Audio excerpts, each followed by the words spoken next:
Falconer TRX, any smoke about Miami leaving the ACC?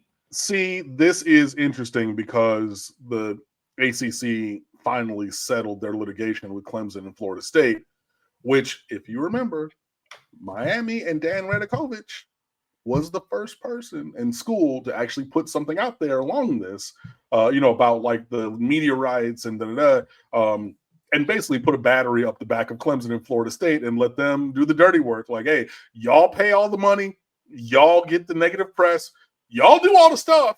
And at the end, we get what the number is to get out of the ACC and the timeline of what those numbers look like as they decrease.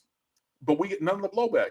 And yeah, like I think that Miami and North Carolina are the two schools who greatly benefited from the resolution and the publishing of the resolution, because those are all public institutions and a public entity. So like the details have to be put out publicly.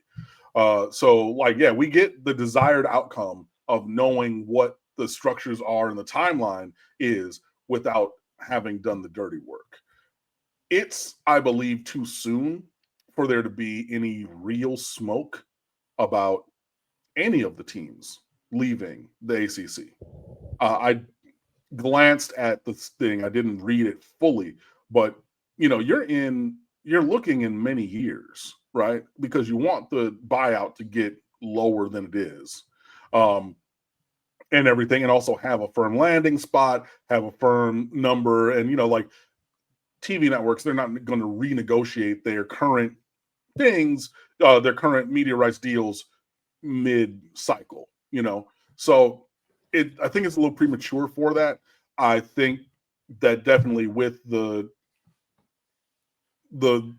resolution of the litigation between, the two schools in the ACC, it does put a ticking clock on, I think, just the remainder of the ACC in general. Like, I think by 2030, when the numbers to leave the conference drop precipitously to a very, nominal, like you're talking fewer than 100 million, fewer. I think it's fewer than like 75 million to get out and retain your individual school media rights to then sell.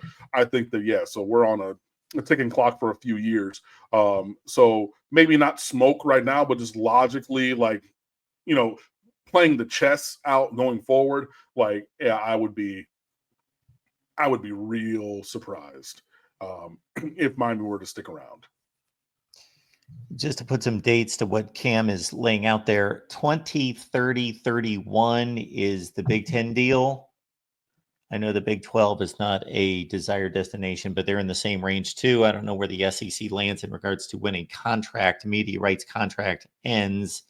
And that's the breaking point, as Cam is talking about, in regards to it being very, it not being logistically beneficial to anybody to try to cut up and dice up a current contract and determine, okay, if we fit Florida State, Miami, whomever into a current deal, what does that do? And that is very unlikely to happen, that the TV rights and all of those people involved are going to do that. So you're looking at the end of these TV contracts. And then to put a number to that in regards to the buyout, $165 million is the current ACC exit fee that's been lowered significantly. And then it goes down about $18 million per year. And then it flattens at like $75 million.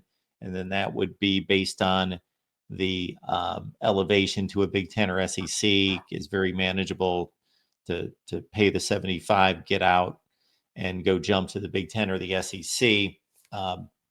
You want more on that? From my perspective, I went through the articles the other day, so you can check those out on the main channel. And I actually reposted it on Clemson and Florida State in terms of how I see this thing going or what the possibilities are.